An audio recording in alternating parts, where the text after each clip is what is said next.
Welcome, everybody. Welcome to the Futro Hidden Movie Gems podcast. I'm your host, Ty Christensen. I'm joined by none other than, oh, hi, Jordan. Oh, hi, Ty. And I'm joined by Cameron. Cheap, cheap, cheap, cheap, cheap, cheap, cheap, cheap. Jordan, are you holding Baby Yoda? Oh, you saw that? Dude, I just finished the first season. And we're also joined by Clinton Westover. Hey, don't worry about it.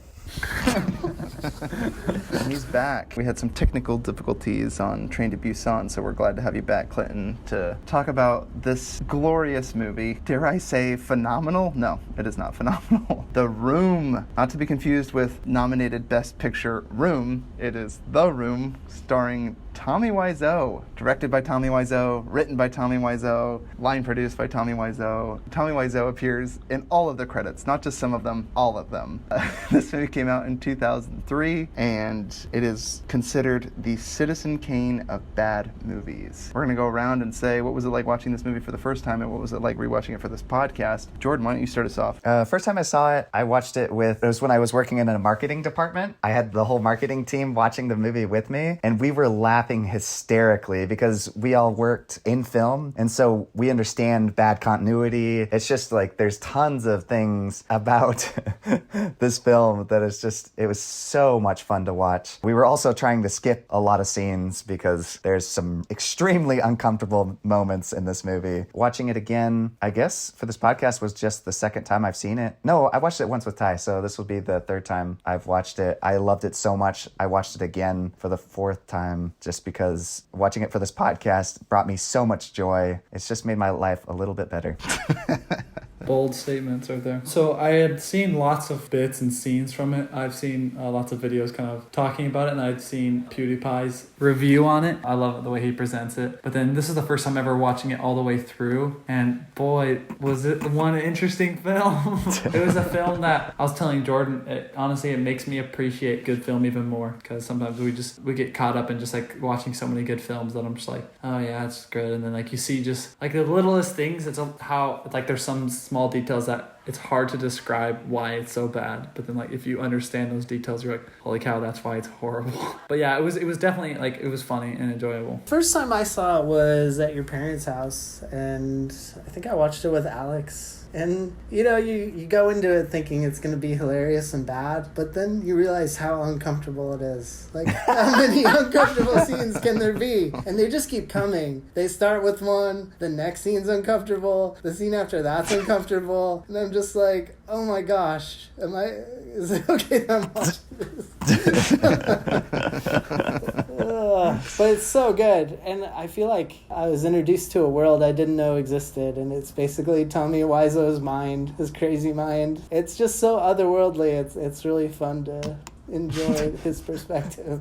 Somebody described it as Tommy is like an alien trying to describe what it is to be human. That's a perfect description of it. It's hilarious. I watched this movie. Jordan brought this over to my home, but I'd actually had a roommate that watched Everything Wrong With. It's a YouTube channel, which I kind of grew out of. I didn't really care for his reviews. Eventually, I thought he was really good, but then eventually became either nitpicking or finding faults with the movie that didn't exist. I had heard of The Room, and I knew it was so bad, but I was like, how on earth do you get a copy of this movie? How does anyone see this film? Like, it's not in theaters. You can't buy it anywhere. So I looked up online if you could, like, find some copies, but no, it's like you have to either buy it, and then if you buy it, Tommy Wiseau is going to send you a signed autograph and, like, terrifying poster of his face, like doing the smolder. No, they're called headshots that they send in to different audition places. I got a copy of it, and I have it framed next to my bed. Isn't it signed up to you, Jordan? Yeah, it's signed to me, and then he writes, "Love is blind."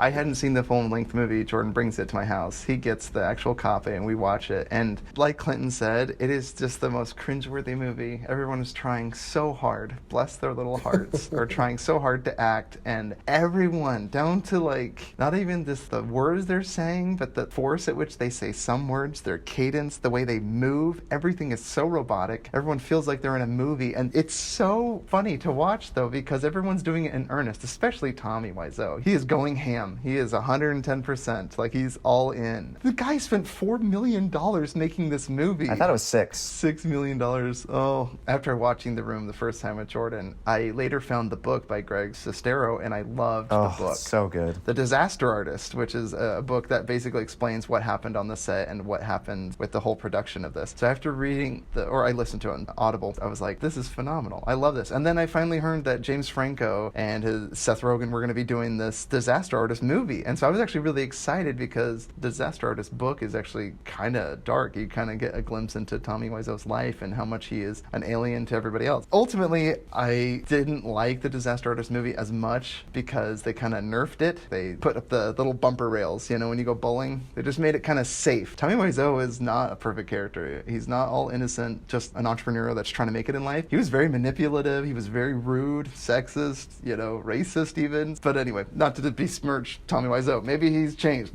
People can change. The second time I watched this movie, I was like, oh my gosh, this movie is even worse than I remember. but it's so much funnier to watch each subsequent viewing, especially showing people that haven't seen this movie. I've slogged through this and had my mind blown. Now it's your turn, Put the movie on play and let your friends watch it. And the plot synopsis is great. It says, in San Francisco, we follow Johnny, a man who has a girlfriend, Lisa, and also has his best friend, Mark. Lisa has been cheating on Johnny with Mark, and Johnny doesn't know. ! Will Johnny ever find out? Will Mark still be Johnny's best friend? That was a good description. Yes. Yeah. And that's honestly all that happens in this movie, because nothing happens in this movie. Well, Lisa's mom gets breast cancer. I feel like you're the doctor, Clinton. You probably noticed that. The test results came in. I definitely have breast cancer. And it's never once mentioned to again, except you just concentrate on getting better. That's what the daughter says to the mother. Well, they cure people every day. We're going to go around and say 2 of your favorite things from this movie. Why don't we start with you, Clinton? Oh, man. 2 of my favorite things. Oh, what's that weird neighbor kid's name? Denny. Denny. Not Danny. Denny. Denny. Go to Denny's. Denny, he's just so weird. I'm so happy he's a character exponentially weird. Just his existence in the movie. Like, what's he doing there? Why is he just walk in? Why is he declaring love for Lisa to Tommy, her fiance? When, Tommy kills himself, he tells Greg and Lisa to leave, and it's like, isn't it their house? Isn't it her fiance? Why do you think that's okay, Denny? I don't know. Just everything about Denny is just so weird. I think he's an excellent character. Leave us! From what I understand is he's essentially there for Tommy to show how amazing Tommy is. He takes care of this kid and he's supporting him. Remember that talk on top of the rooftop with the grandma? Yeah, Tommy takes care of him, and he's just one of those troubled kids that Tommy looks after. What an amazing person. I love that too. Just right after she said, I want to leave Johnny, and then she's talking about how amazing and good and caring he is. He's really good with kids. He's really caring. He's very generous. If more people love each other, the world would be a better place. I was going to ask you, Ty, so if I told you that I was in love with Maddie, would that be your response? Is it's okay. Don't worry about it. She loves you as a friend. He just listens. He's nonplussed by the fact that Denny admits that he loves his soon-to-be wife, Lisa, and he just stares at him. He's just like, go on. Keep telling me. He's like, keep telling me about it. He's like the weirdest thing.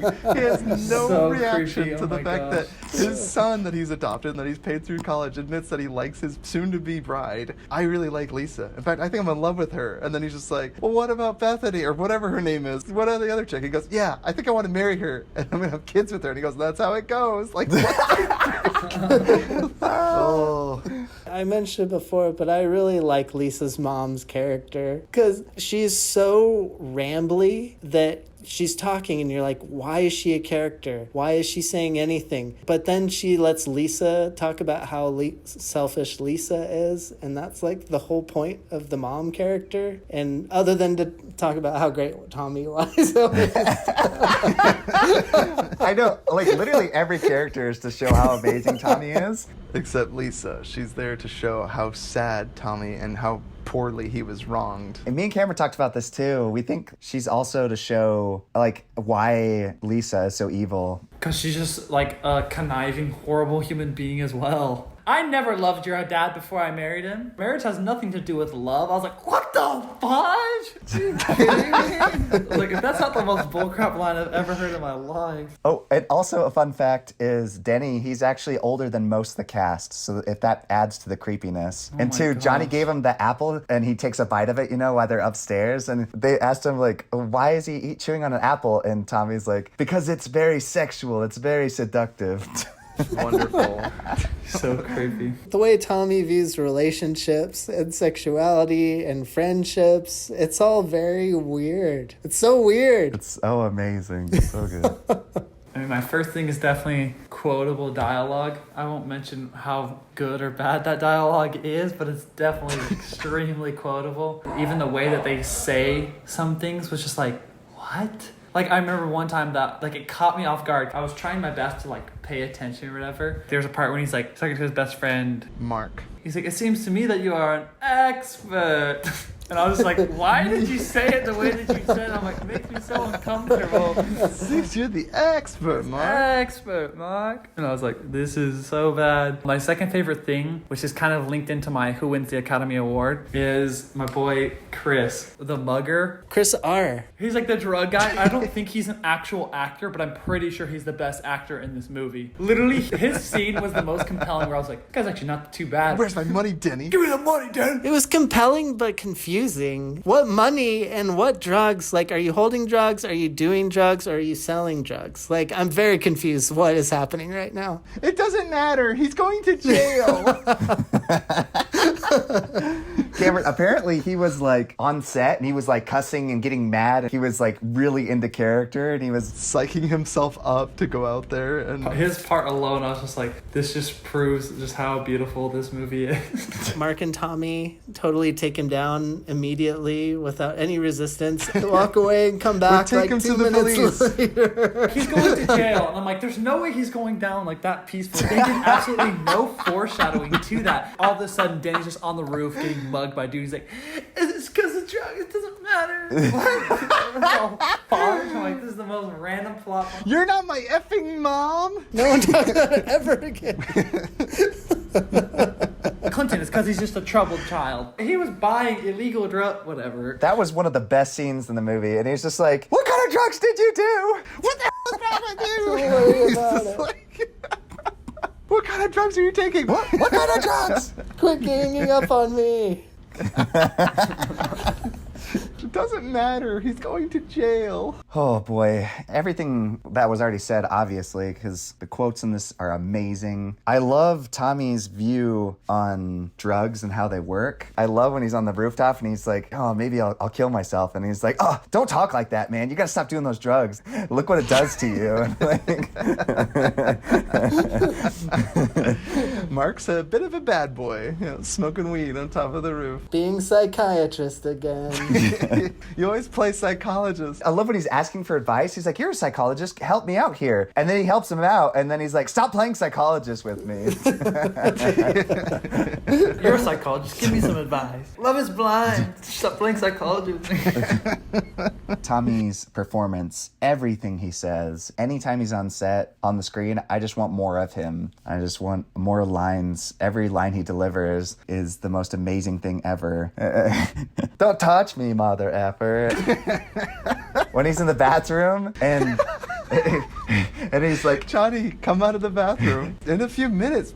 in a few minutes, B. That is the greatest line on the So planet. His performance is superior and unlike anything on this planet. My two favorite things about this, Tommy Wiseau is like a very unique and special kind of person. But the craziest thing is, he's not the craziest thing about this movie. That's the weirdest thing about it. Because if you met Tommy in real life, you wouldn't know what to think, right? Like, first impressions would be wrong because you start to talk to him and you're like, this guy is like out there. I don't know what it is. Everyone acts so nonsensical. I mean, from the story to everyone's reactions. Like, Mark is on the rooftop and tries to kill the psychiatrist. And he's just like, yeah, it's okay. What are you, nuts? He like tries to throw him off the roof, and then he's like, "Oh, you cool?" He's like, "Yeah, sorry, man." He literally just tried to kill him because I guess the psychiatrist or the psychologist found out that Mark was sleeping with Lisa, Tommy's future bride. So it's like he knows what's going on. Everyone reacts, either underacts when you find out that people use your apartment for sex. Like, it's so disturbing. But Tommy has no reaction. He's not non-phased, so he's just like, "Oh, that's totally fine." Oh, yeah. When the grandma comes over, she's like, "What are they doing here?" Oh, yeah. How many people come in and out of this apartment? It's so ridiculous. And they're all like fine with it. But then things that like shouldn't matter are like really focused on. Like, for some reason, there's a scene where they're playing football outside in tuxes and the psychologist falls over and they're like, make this big deal that he fell over. I don't know. Like, I don't know why this is being focused. Like, what are they trying to say? The fact that Tommy Wiseau is not the weirdest and most outlandish thing about this movie is my favorite thing about this movie, because it would be very easy to see a movie where you have like one bad actor, but this movie like perplexes me. Like, I am genuinely flabbergasted. It's wild. Watch this movie and you can learn for yourself just how crazy it is. But that's what makes it so good. You could watch it a million times and I still don't think you'd be any closer to understanding what is going on inside Tommy's mind. That's one of my favorite things. And then secondly, without belaboring it, is the quotes. This movie is so darn quotable. Like, the bad dialogue to funny scenes to just the very chuckle, like to chuckle like Tommy. So disturbing, but like I hear it sometimes when people like do a fake laugh and I hear it and I'm like, that laugh just like Tommy. Beat her up so bad she ended up in the hospital in Guerrero Street. What a story, Mark. Cameron, there's two scenes I need to know how you reacted. Because there's scenes, I have to rewind it. Is this really happening? Because I can't believe it. When he's talking to the guy, he's like, "Oh, tell me the story. What's the matter?" And he hands him the football. And he's like, "Oh." Dude, at that scene, I was like, what the fudge am I... Like, this is literally the worst thing ever. The other scene that I just did not understand at all was that exchange. Like, everyone's at the party. Everyone leaves for, like, 1 second. And they're like, yeah, let's just make out, right? It's like your engagement party or whatever. Let's just make out. I was like, who has in their right mind were like, hey, everyone, let's go outside, get some air. Yeah. And then it's like 30 seconds later, it's like kissing. I'm just like, this is literally the dumbest thing I've ever seen. No one is that dumb to actually do that. Like, oh, he left outside. You're not good. You're no good. You're just a chicken. Cheep. I'm fed up with this world. Oh, and that character who we've never seen before, when they're like making out and he walks in and he's like, "What are you doing, Lisa?" And it's like, who is this guy? Yeah, I know. Quick story about that. That was supposed to be the psychologist coming back in, but they no longer had him, so they had a new stand-in for his character. He already predicted that he was cheating with Lisa, so even though he reacted that way, he called it on the rooftop, and then he tries to kill him, and then later he's like, "What are you doing?" Like, he already knew. So the best part is when bad. he's like, "You need to break it off. You need to tell Johnny," and the guy's like, "I agree." Like, who the frick are you? Are you okay? And she puts her hand on her forehead like, what? I don't think Tommy Wiseau knows what a psychologist does. This movie makes no sense. Let's go around and say 2 things that you disliked from the movie. Cameron. When I was just watching the movie, I was like, the dialogue, the acting, the movie. But then I was like, okay, I gotta narrow it down to specific things. One was the birthday singing part. I was so uncomfortable. I wanted to pause it because I was like, this hurts me just watching. Happy birthday. Because like, it's already awkward enough in real life when someone's singing you happy birthday because you don't really know what to do. You're singing to Tommy and he's like, and I'm just like, what sounds are coming like out of your body? And like his like position where he's standing, he's like, and like the faces he was making, I was just so uncomfortable. And then my second least favorite thing, the ending was so freaking cliche and stupid. I was like, what the fudge? It was something that I was like totally not expecting. And then the way the gun like fell out of his mouth, he's like, boom. the gun like ricocheted and like launches, and I was like, what is this? That's like literally what me and Grant would make like when we were 11, a Harry Potter film. Like that's how we would do like a shooting yourself thing. Like you shoot and like the gun like flies back. I'm like, not sure if you guys know how an actual gun works, but whatever. I'm just gonna leave it at that. And just like the blood everywhere, and then there's like they come in, they're like, no, and then like you guys already mentioned, when Denny's like, no, he's like touching his like dead body. Get out of here. Leave us. Yeah, like, this just sums up this entire movie in this one scene. I was like, this is just horrid. The movie's terrible, so the bad things about it make it really great. So Exactly. these are bad things that I really appreciate. Sometimes the way they frame shots It was like so bad. Like Denny walks in and he sits on the floor behind the couch, and the couch is like in front of the shot. So you see like half the shot is a couch and then half the shot is Denny on the floor. Or like the party scene where they film people walking out the door and they film their backs walking out the door for a long time, and you're like, why did they do it that way? It's so obvious on like the cinematography shots that the background is fake. It was one of the few times where I'm like, you could just glance over, like not even know watching the movie, like, oh, that's a green screen. You could have done any other background. Cameron, did you know they could have literally shot on top of a rooftop, but he's like, no. He's like, anytime they asked him, he's like, this is real Hollywood movie. So he made a green screen. None of this Mickey Mouse stuff. That's what he referred to it as. Something fake, right? And Cameron, he was the first director ever to make a movie with both digital and film, because it doesn't make any sense. You could tell. Sometimes they would transition between the two different styles. One would be like slightly blurry or just look different. And you'd be like, what is happening? Like, are they using a different camera? Like, They why? are, Yeah, and they are. It's like so painful and so unnecessary and so great. That's what makes it even better, though. Yeah, it's so good. Like Clinton said, the worst things about this are also my favorite. Like, that's what makes this so great. I love the continuity issues. Oh my gosh, I was about to say that. If no one said that, I was about to just flip. I love when she's holding a glass of wine and all of a sudden she's not holding it, and then she's holding it again, and then she's not holding it. And then she's pouring it, and now she's filling it up, and then it's already filled. I love that, because I notice that sometimes in other films, like, it happens and that's normal, but So extreme, never. so good because it happens a lot. There's just so many bad things about this, but that's what makes it so perfect. My least favorite thing is the way Mark treats Lisa. He comes over to her place and she's like, can you meet me at noon? I'll wait for you. And then he like goes over there and he goes, what's going on? The candles, the music, the sexy dress, what's going on? And then she like caresses his hand while she gives him a glass of wine. He just keeps playing like so stupid. And then she's like hitting on him. She's like, I don't love Johnny. I like you, Mark. Lover boy. And he's just like, I can't do this. Johnny's my best friend. And then he proceeds to do exactly that. Sleep with Lisa. And then immediately after he's like, what have you done? Johnny's my best friend. How could you do this? Like, he makes it all her fault. What the freak? Right after they have sex, I love it. He's like, why did you do this to me? Like, Right. Keep your stupid comments in your pocket or something like that. It's like, that doesn't even make sense. They're mourning over Johnny just literally killing himself. Lisa needs like comfort, so she like leans on Mark and he goes, you don't have me. You'll never have me. Like, what? tramp. The way Mark treats Lisa is gosh. so bad. I can't but help but just empathize with Lisa. It's like, and again, I don't empathize with Lisa. That's my second least favorite thing is Lisa. I don't know what she does. Apparently she sits at home all day, but she has clients. She tells her friends and her mother that she's cheating. And the mother, no reaction. You need to tell Johnny that you're having an affair? Probably. It's probably worth mentioning. You're about to get married and you shouldn't treat Johnny this way. It's like she's on the side of Johnny, not her own daughter. We're expecting. We're expecting. And then she lied about it. Why did she lie about it? Expecting she told Johnny this lie. I did not understand. I was so lost. I was like, did I miss a plot point? Like, they're pregnant? Like, what the fuck? Lisa devises a plan to get Johnny drunk. Johnny doesn't drink. She forces Johnny to drink, and the next day she's like, he hit me. And she starts telling everyone that Johnny hit her. She spreads this lie about Johnny. It's like, you do realize you could just leave him, right? We do see Johnny shove her twice right before he yells, you're tearing me apart, Lisa! It's so good. I know. What are you saying? I didn't hit you. While he keeps pushing her down. It's like... Dude, You're lying. I never hit you. do you understand life? I love that. The best scene is when Johnny comes up on the rooftop. He's just like, I did not hit her. It's not true. It's bullshit. I did not hit her. I did not. Oh, hi, Mark.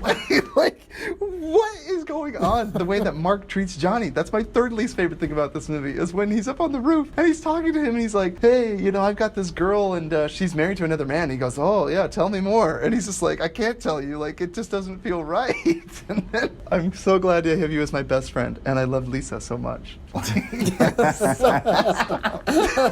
the way of dialogue. The relationships in this movie are just fraught with so much complexity, and yet no one treats anything that's going on with any resemblance of reality. You know, the most organic scene I thought was Mark and Tommy sitting in that coffee shop talking. Like, that just felt like the most real conversation, because I don't think it was scripted. I think they were just blabbing about crap. I don't even know. I have a client. Tell me about it. No, I can't tell you. It's confidential. Anyway, how is your sex life? What part of that do you think is organic, Clinton? Is that how your coffee shop conversations go? Who are you hanging out with? I don't know. It just felt like Tommy's strongest acting was during that scene. I don't know why. Oh my gosh, I love how they had their order ready in like 0.2 seconds. They like order and it comes out. How about that lady, Cameron? She's like, Do you guys want some cheesecake? No.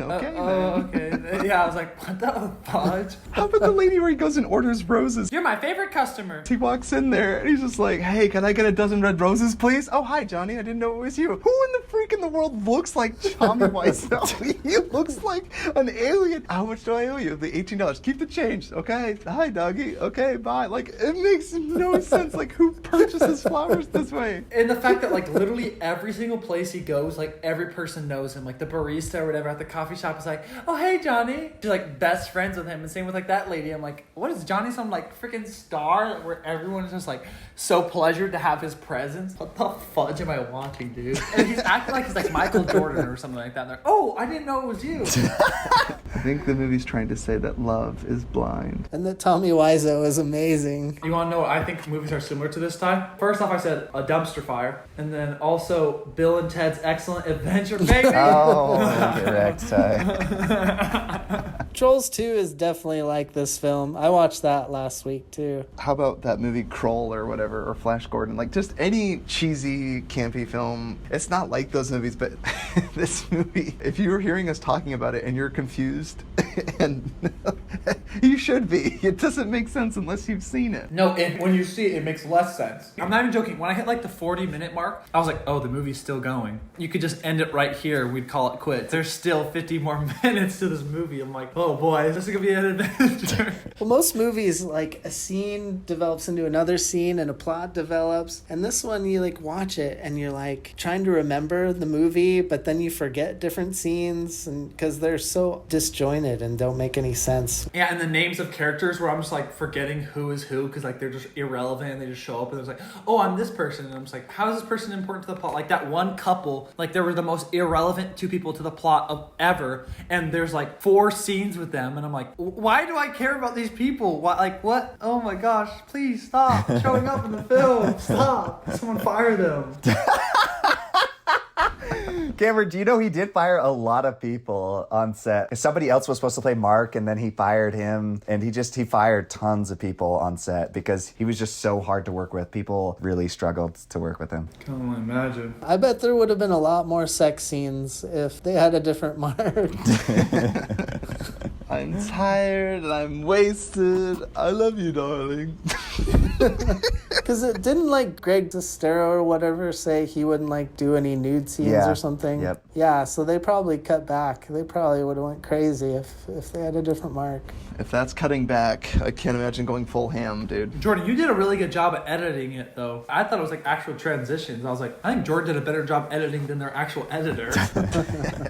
You're lucky you missed all those uncomfortable scenes. But the music, though, is like Backstreet Boys. It's hilarious. He actually hired a composer to write all the music for this movie. It's so good. Well, the movie you could cut out like half an hour and it would still be the same. You know what I mean? Yeah. Like nothing fits together, so you can cut out as much as you want. So bad. This entire movie is quotable. You probably will understand us better why we say certain things because we quote this movie a lot on the podcast. Like all the time we call each other cheaps. Like, hey, cheap, cheap, cheap, cheap, cheap. Cheep, cheep, cheep, cheep, cheep. Just a chicken. Cheep, cheep, cheep, cheep. I want to do what I want to do, and that's it. What do you think I should do? I was like, what? I was like, if that's not the definition of women, I don't know what is. You literally just said you didn't want anyone to tell you what to do. It's just so stupid. We women change our minds all the time.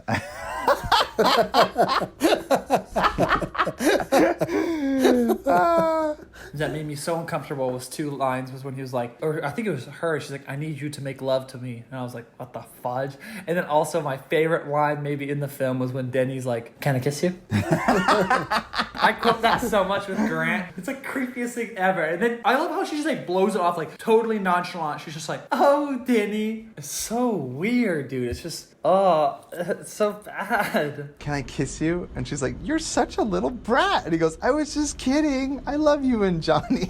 Like, what? She's literally hitting on her like constantly. How about creep? The word brat does not fit here. What is his deal? And I love how everyone comments on like the beauty of Lisa, like she's like freaking Margot Robbie or like some model. The guy at the fireplace. Oh yeah, Lisa's looking really hot tonight. Yeah, she's like, "What is that supposed to mean?" And I'm like, if that's your boyfriend, slap him or like Yes, get away from him. yes. Everyone in the movie makes a comment on her physical appearance being attractive, and she's literally just like the most average looking. Like, I did not think she's attractive, and everyone's like, "Yeah, she's so gorgeous." And like, the fudge. That scene with Mark, dude, with her like dress, that made me really uncomfortable when he's like smelling it. Yeah, how about when he was thrusting with it? He's like, ah. Oh yeah, when he was like, "Ah," and I was like, "What the fuck?" He's like, "This is some PG-13 gone down here." I was like, "What the?" Oh my gosh, it was scarring. You betrayed me. I'm fed up with this world. Oh my gosh, so bad. Why, Lisa? Why? I can never get over the part where he's like, "Are you nuts?" 2 seconds earlier, he's like trying to throw him over the edge. Cameron, what did you think when you saw that for the first time? Cameron, were you like, "Oh my gosh"? Okay, so when he stopped, like any reasonable person would, I thought he was gonna try to like shove him off again. And so, because like he stopped or whatever, and then he was like, and I thought he was gonna like jump at him or whatever, but then he's like, "I'm sorry, man. You okay?" I'm like, "What? You just tried to kill him." I was at psychology. I tried to throw him off, dude. I was like, "That dude just threatened your life." And then he's like, "It's all right." I was like, this is the most normal. Oh, it's just So good. no one would ever react like that. If someone took like an attempt at your life, and that's all he says. Are you nuts? Oh my gosh, dude. Oh my gosh. Oh, I'm crying. Or how about Mark talking to the psychologist on the roof? He's just like, "Darn, man, fudge. What do you want to know my secret for, man?" "Well, all right, it's Lisa. I don't know what to do, man. I'm just so depressed. It's her fault. She's such a manipulative bee." Like, he forces it. It's so strong. I consider the worst human being of all time. Like, he keeps blaming her for like this predicament he's in. Like, he had no say in the matter. Yeah, he literally takes no responsibility for his actions at any point in the film. Even at the end, when he kills himself, he's like blames it on Lisa. "You never have me." And who talks about things like, "Why do you want to know my secret?" Like, who talks like that? Everybody want to know my secret. Denny, 2 is great, but 3's a crowd. I just like to watch you guys. Like, what the fuck? Dude, when she pets him and then he's like, it does like the demon face, like the spawn from Satan, like the. He looks over at him like, "Don't trust that man," and he just keeps ogling. It's so Yeah, disturbing. dude, the way he moved his head, it reminded me of like a zombie, you know, when like a zombie like snaps its head over to like look at you. That's literally like the face he gave. He was like, and I was like, that's the scariest little child ever. Either the worst or the best psychologist. People are people. Sometimes they just can't see their own faults. Wow, so profound. Thank you, Tommy Wiseau. Deep. You know what they say? Love is blind. Who says that? No. Someone says love is blind. Well, I wanted to send one gift to you guys about The Room, and I was looking online. There's like 1,000. Oh my gosh, this movie has so many. I can't pick one quote. Every single one is amazing. So I sent you guys like 3. So funny. Did you get the promotion? No. You didn't get the promotion, did you? Well, the computer business is very competitive.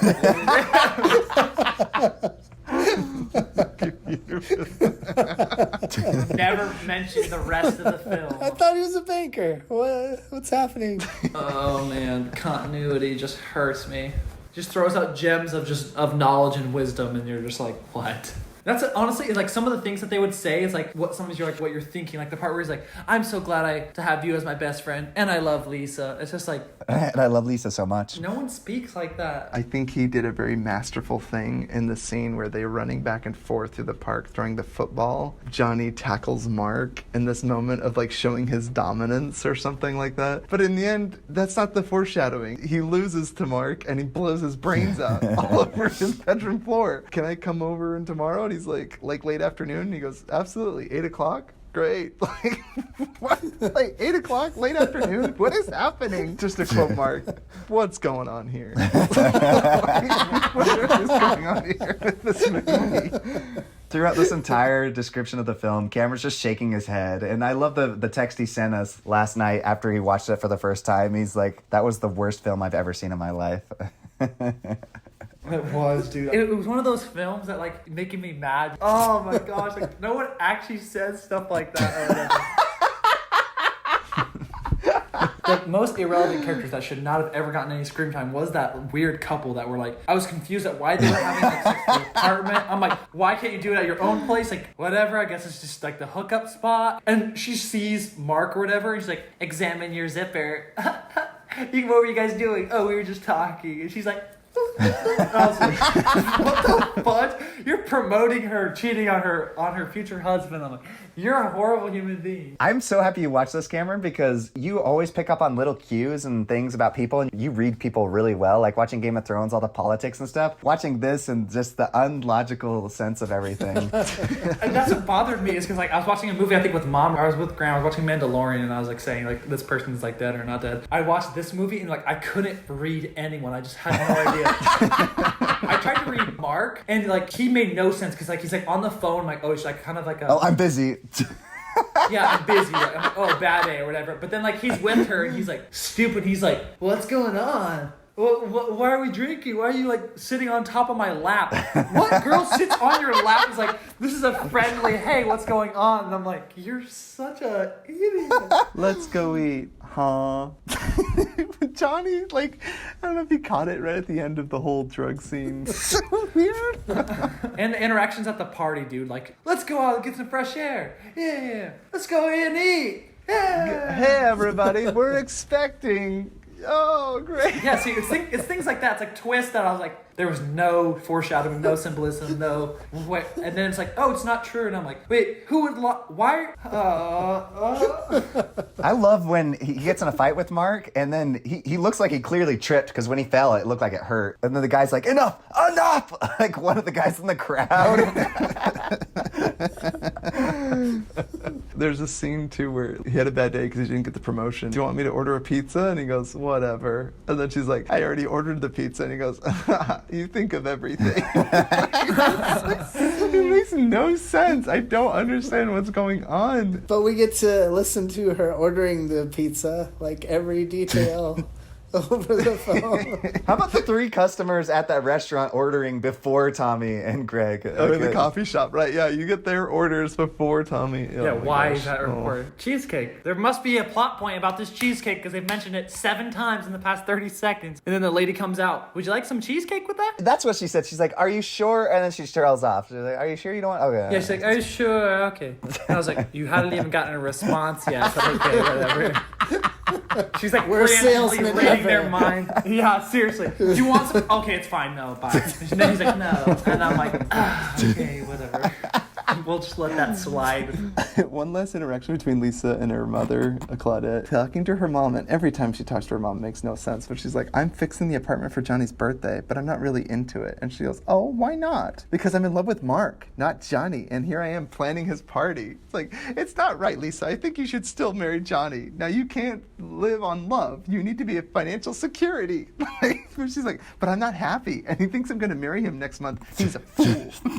When he's on the rooftop and he's like, where's my money? Chris R comes up. One, he says, hi, Chris R, who refers to anyone in life by their first name and their first initial of their last name. Their last initial, especially a drug dealer. Hi, Cameron M. Hi, Jordan C. Hi, Clinton W. Like, it doesn't make sense. No one says that. And then after he's on the roof and he's like, where's my money? He goes, don't worry, it'll be here in 5 minutes. I don't play with you, man. Like, where's my money? I have your money. It'll just be a minute. Like, I need to go get it, or it's here. He keeps changing. Where is his money? I'm guessing he doesn't have it, right? Was this all a ploy? I'm guessing. Why would he agree to meet with him if he didn't have the money and he knew he was going to be threatened? It's just so stupid. And like 5 minutes isn't that long of a time. It's like, okay, we'll go get it. It's like, isn't that why you're there on the roof? Is he like carrying his money around? How did he get up on the rooftop? Like, why would he meet a drug dealer on the rooftop of his own building? Talk about that rooftop. That shot where Chris R comes up out of it, the camera pans past the shed. It's just a tin hut. There's no stairs. You see him every time they climb in and out of it, they have to close the door right behind them because they're just standing in there. It's so crazy. Bad sets, bad everything, dude. So it's good. Just so crazy. Oh my word. What is the deeper meaning? Women are crazy. They're irrational and unpredictable.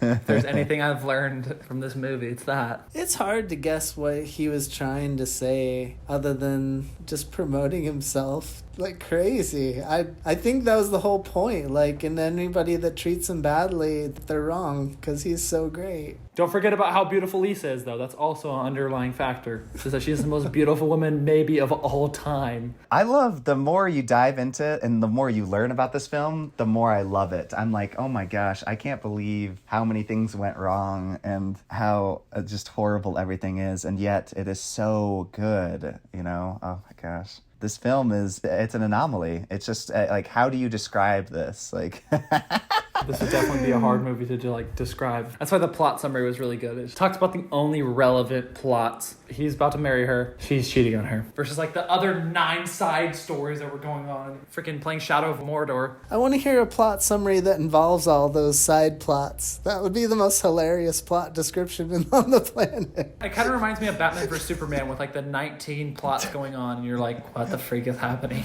do you have a guilty pleasure movie, Clinton? Step Up. I love Step Up. That's a good one. With Channing Tatum. Step Up is so good. Yeah, the dancing is great. The chemistry is great. Yeah, that's definitely a guilty pleasure of mine. I think that's a great movie. I don't know if that's even a bad film, is it? Well, okay, so it has to be a bad film. Well, it doesn't have to necessarily, it just doesn't, in my opinion, a guilty pleasure is something that you know isn't as good as you think it is. So Step Up could be a good example, because I don't know, I tried to watch Step Up when I was like 17 and I fell asleep. Yeah, well, you guys know some of my guilty pleasure movies that I like. Journey to the West. Journey to the West. Like Krull. Krull is such a bad movie, but I enjoy it. Yeah, the old Chronicles of Narnia, done in 1989. Those are so bad. Where the guy's like wearing a beaver suit and like looks ridiculous. Troll 2 is so good as well. Like, you can't piss on this hospitality. It's just so good. It like this movie. I was reading about it, just how it like Italians wrote the script and didn't have any help.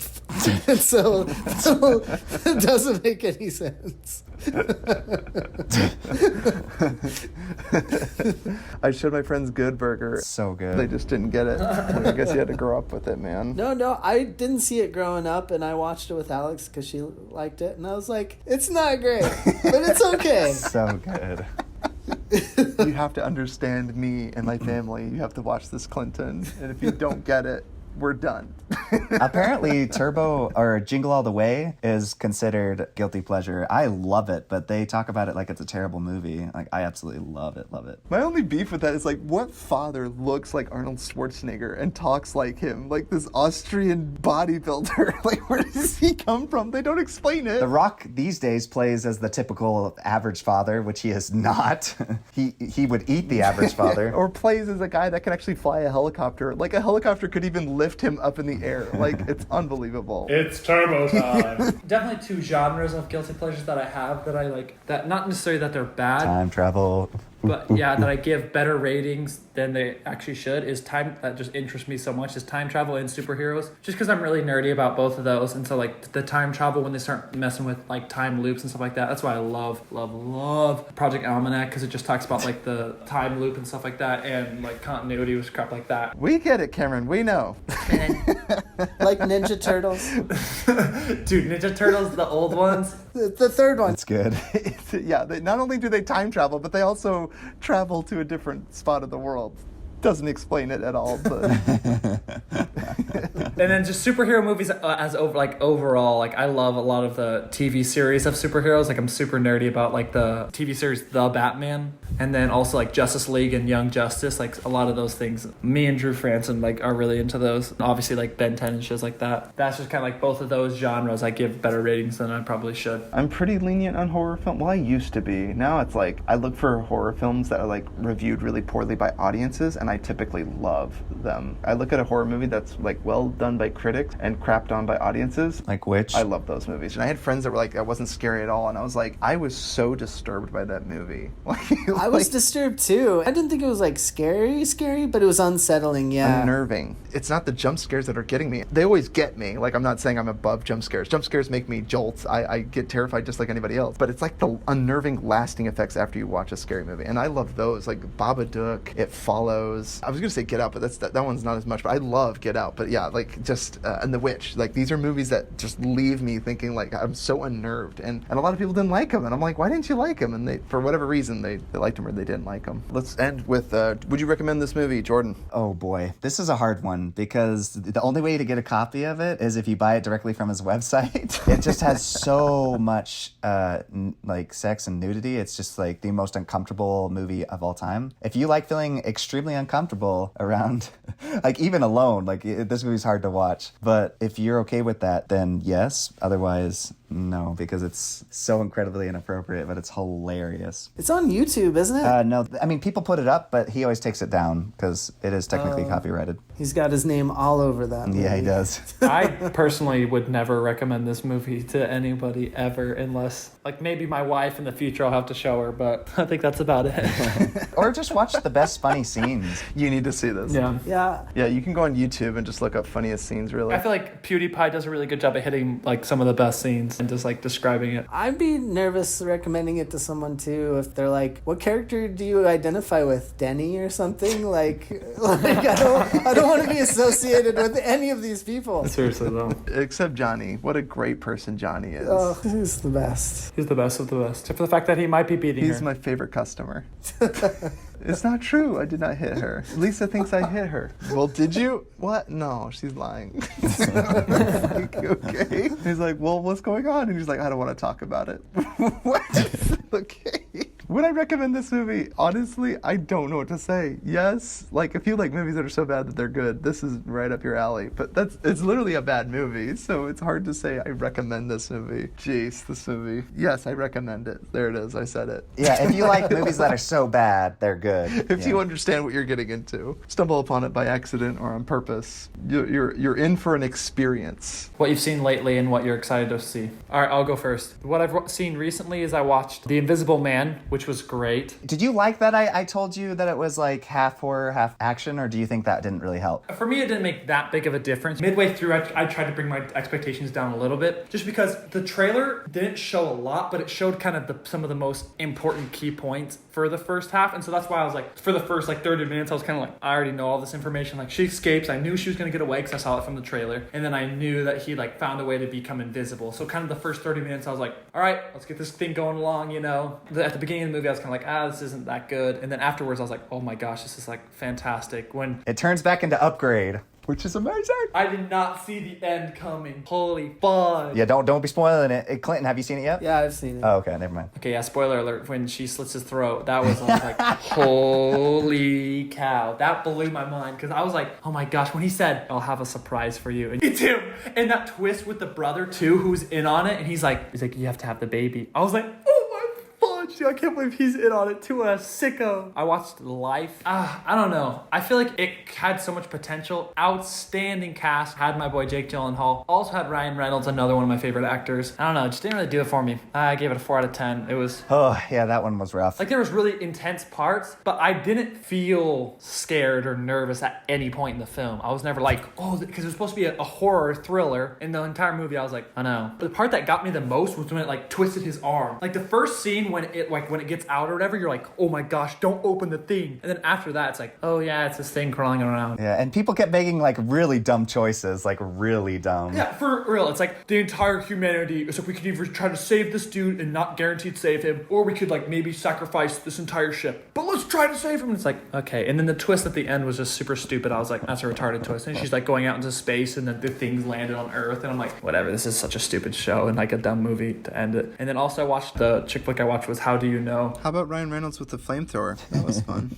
So dumb. And then also I finished the whole first season of The Mandalorian, which was good. I just had a little bit problem. I think it was just too Disney-ified, which kind of bothered me. Yeah, by episode 3, felt like an Avengers movie. The thing that bothered me is just like they made him too personable. He's a mercenary who murders people for a living. I understood that he had mercy on kids, but he like warmed up to everyone way too easily. I'm like, you realize he's a mercenary who kills people, and then all of a sudden he's like, oh, I'm a good guy. Like he acted like a good guy, like a protagonist in any film. Hey Cameron, this is the way. I have spoken. Don't question it. I have spoken. I was like, why do you keep saying that? And then he honestly was like one of the saddest deaths. I was like, stop saying that. My name is Inigo Montoya. You killed my father. Prepare to die. Stop saying that.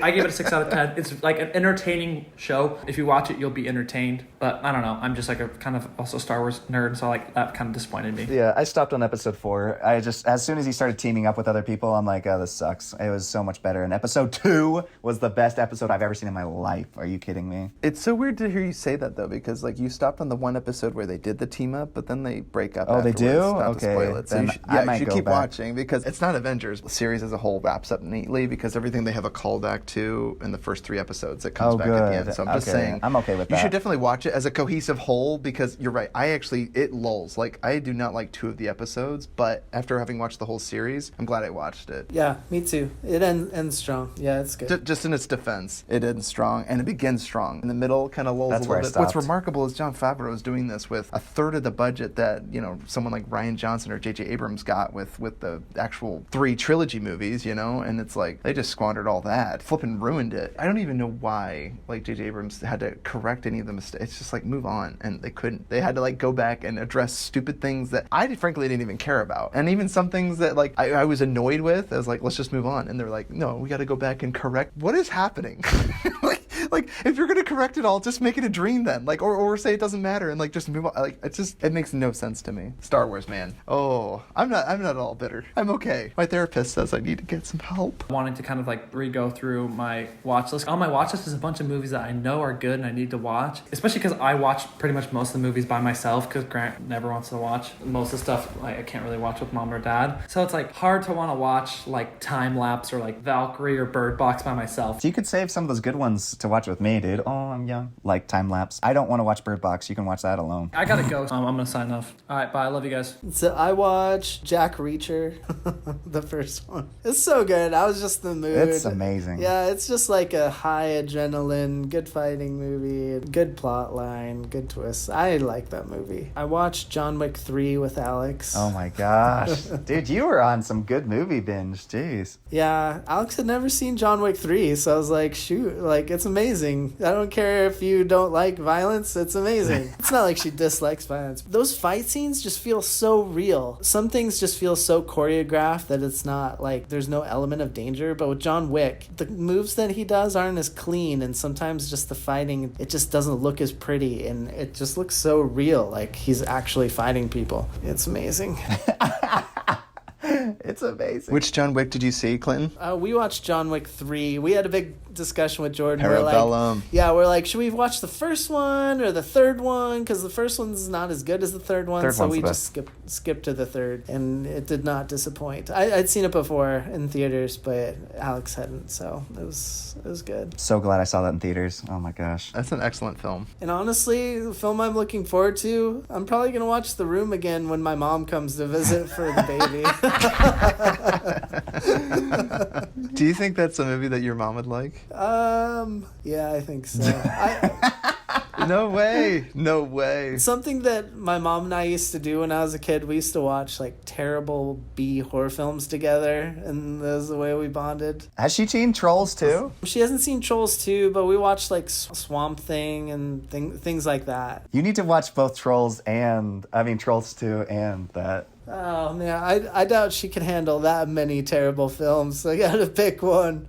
But yeah, so I'm looking forward to that. It might be a little too sexual though. I don't know. Even edited, huh? Even edited, it's just maybe. I don't know. I think I'll probably watch it with her. Even edited, this whole movie centers around the unfaithful relationship of Lisa, good who point. inexplicably is drawn to not just Mark, like all men or anyone but Johnny. But even with Johnny, she's sleeping with him. Like, it's so messed up. Oh, yeah. You know what, a really bad movie, but I have to just speak it up here. When me and Maddie first got married, we watched a movie called Frogs. And it's literally just poisonous frogs that take over the world. And you think it sounds so funny. It says, the tagline, it says frogs. First the pond, then the world. And I thought that was the greatest movie tagline of all time. And we watched it and it sucked. It's not even so bad that it's good. Bummer. It's just plain bad. And it's not entertaining. I still want the movie poster. It just has this giant sized frog and a woman's hand like reaching out of the frog's lips. And then that tagline. The frog's not even giant. Like, what mismarketing? The frogs are tiny. They're like tiny little froglings. It is not even entertaining. It's not even so bad it's good. It's like, what are we doing with our lives? That will always be cemented as one of the first two movies we saw as a married couple. Some relationships start rockier than others, I guess. Sounds good. This was fun, guys. Have a good night. Adios. Peace. Later. So movies I saw recently, I actually did watch Invisible Man, which was really good. And I think Cameron watched it too, right? Cameron just saw it. I'll let everybody watch it before I spoil it next week.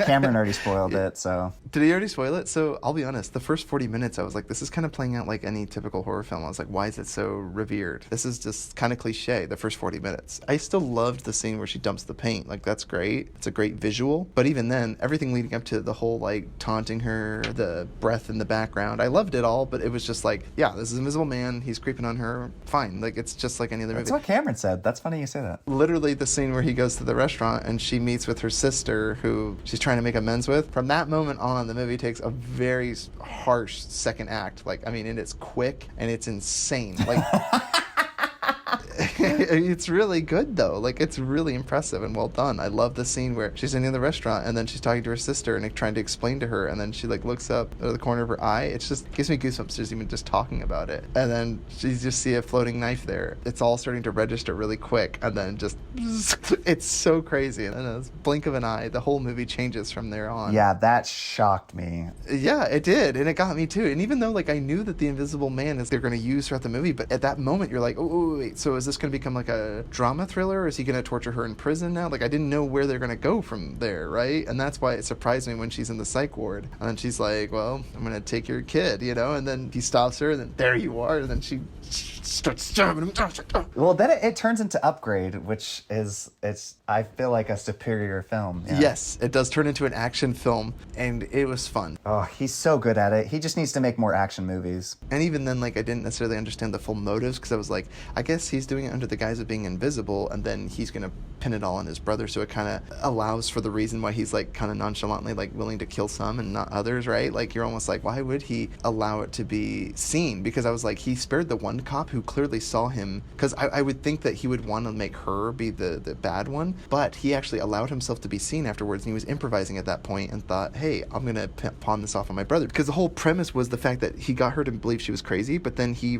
starts revealing himself to the police force, and then they can attest to the fact that there is a suit or this man that could allow himself to be invisible. And that was the other great twist. See, the movie twists twice, even at the very end. I called it right away, which is good. It's not like a dramatic reveal, but I like how they staged it. It reminded me of the scene of Gone Girl where Ben Affleck's talking to the cop and he's just like, hey, your wife's back. And he goes, she does this. Like, this is what she did. He goes, why can't you just be happy that your wife's alive? You know, like, and then at the very end, obviously, the most climactic twist of all, gets her revenge. And it was done the same exact way that was done to her sister. So I thought that was really clever. That was a really good callback to earlier in the film. She learned from him and sadly had to take the horrifying thing that he was willing to do to her family. She had to reverse it back on him because it was never going to stop. He would always have her in his clutches. So really sad scene watching her go out to the mailbox and then having a jogger run by, and she gets like this anxiety and terror feeling that she at any moment she could be attacked. It really broke my heart for all victims of domestic violence abuse. Within the bounds of horror, some of the best horror films come from really dramatic movies. Got his claws into every aspect of her life and tries to control her, like up to the very things that she's saying, right? Like not just what she's wearing, what she's doing, where she's going, who she's talking to.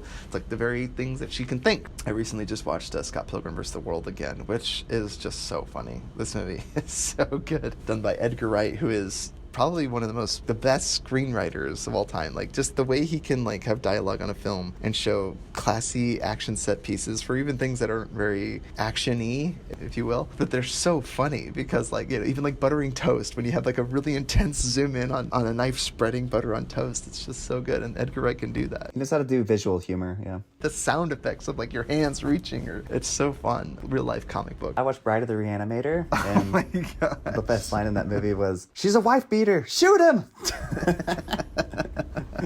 The Old Guard has got Charlize Theron, and it's like this movie on Netflix. It looks pretty cool, or is Amazon Prime. I think it's Netflix.